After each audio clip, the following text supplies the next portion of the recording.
Mesdames, Messieurs, bonjour et bienvenue dans votre journal quotidien. Aujourd'hui, place aux découvertes avec l'exploration urbaine. Appelé Urbex, vous partirez à la découverte d'endroits abandonnés sans partir à l'autre bout du monde. Adepte de cette activité depuis plusieurs années, nous ferons la rencontre d'Élise Fournier. Nous la retrouverons dans le nord de la France en compagnie d'un néophyte. Un reportage d'Emilia Boutrouille et d'Aurélien Barbet. Leur passion, l'exploration. Tous les week-ends, ils partent à la recherche de sites abandonnés.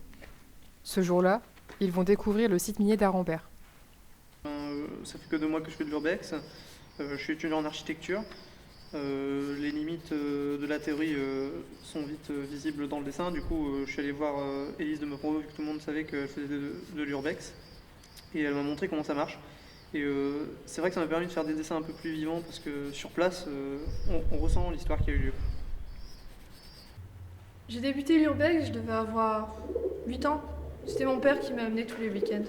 C'est fou toutes les histoires qu'on peut s'inventer dans ce genre de lieux quand on est gamin. Des lieux vraiment plus magiques les uns que les autres.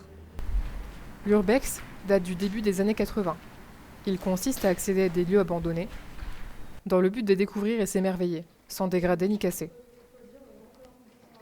Cette activité devient de plus en plus répandue grâce au partage d'expériences sur les réseaux sociaux. Les sculptures, décorations, végétation sont un vrai trésor pour nos explorateurs. Tant qu'on n'a pas fait une première visite, on ne peut pas s'y préparer. On ne peut pas s'y préparer juste avec la théorie en fouillant sur un site internet ou je ne sais quoi. Il faut vraiment le vivre une première fois et là après... Je sais pas si j'aurais commencé de moi-même l'urbex, mais avec les enseignements d'Élise, je trouve que c'est pas trop compliqué.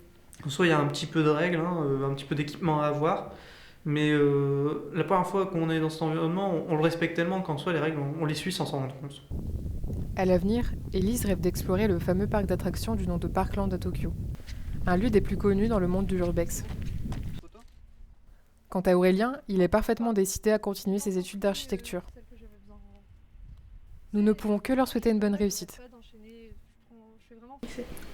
Et on ne demande plus qu'à voir les photos et les dessins. Merci de nous avoir suivis sur ce journal et à demain pour d'autres actualités.